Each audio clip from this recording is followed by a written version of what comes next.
Doctors have come from distant cities just to see me. Stand over my bed, disbelieving what they see. They say I must be one of the wonders of God's own creation. And as far as they see, they can offer no explanation. Here we are at the first ever International World Intersex meeting. Woo! Yeah. Wow. How does it feel to be here, Mani? It feels absolutely incredible to have come all the way from New Zealand for the first ever gathering. Yep. How did you find out about the Intersex Society? I found out through a friend in New Zealand who had been to a conference here in New Zealand, and then I got sent a photocopy of the newsletter, and it was like the most, the memory of that was just absolutely incredible, of ending the isolation. So you're intersex? Yes, I am. Thanks. And more than that, I mean, through a process of working on this for 4 years, I identify as third gender. And what about you, Angela?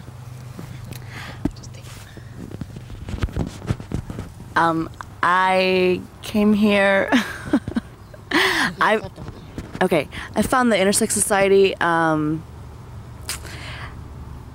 couple months ago in April. This is August, September, and in April, a friend of mine in whom I'd confided some really sketchy details about my surgery and about my experience of my body.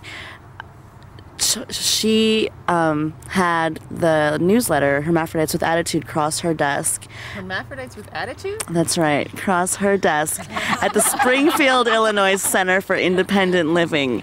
And she somehow made the connection because of what she read there, that it might have something to do with me, and quite serendipitously, just a few months earlier, I'd gotten some of my medical records and had only recently begun to make any sense of them.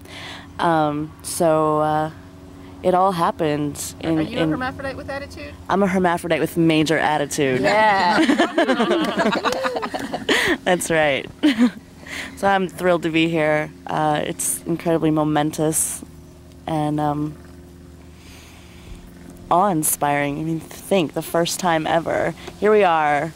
Like, we're not all here right now, but 10 hermaphrodites in one place. Has this ever happened before? I don't know.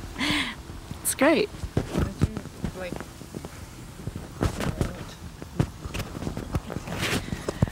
Well, I'm incredibly happy to be here. I found out through a local article in San Francisco and started getting the newsletter and finally started feeling a sense of identity that I'd never really felt before. What I felt was an identity of isolation, mainly. And so changing that to being mirrored by people. What did you feel isolated about? About my hermaphroditic status, about my ambiguous genitalia, which I'd never found anyone who had a body like mine. And the only time I had someone in the medical establishment refer to it, it was in a shaming, patronizing manner. Yeah, I was just trying to find out through personal experience, through a friend who's a gynecologist, like whether or not she'd ever run into people like me, and had really come to feel that I knew that there were people like me out there, but I just didn't know what the chances were of ever finding them. It's not something you can ask somebody in any kind of conversations. So this has been, just like a turning point for my life. Wow. Yeah.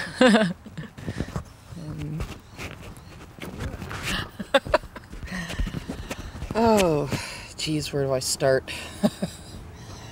Oh, it's really overwhelming to be here with other people that have just, found the group in, say, the last 6 months. I first made contact with ISNA in May of '95 through going to a speech in Oregon that Ann Fausto Sterling gave, and talked to her afterwards, and she passed my information along to Cheryl, and Cheryl got a hold of me, and it was like, oh my God, the seclusion is finally over.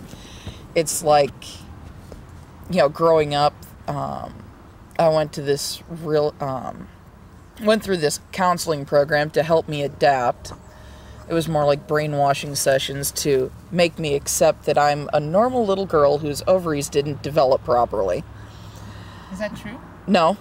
I'm a 35-year-old male pseudo-hermaphrodite whose testes did not develop properly in utero, and therefore gave me an undetermined sex, ambiguous genitalia birth.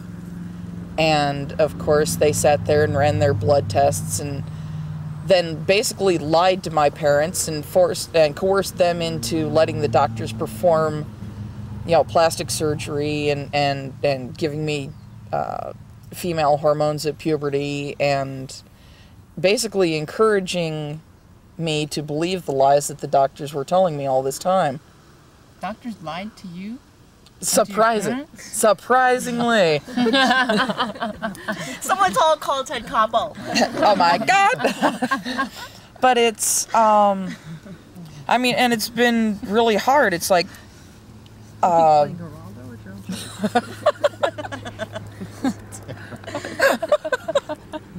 Put you on cable. But, they lied to me and telling me that I was a normal little girl. They lied to me when they told me that my ovaries hadn't developed properly.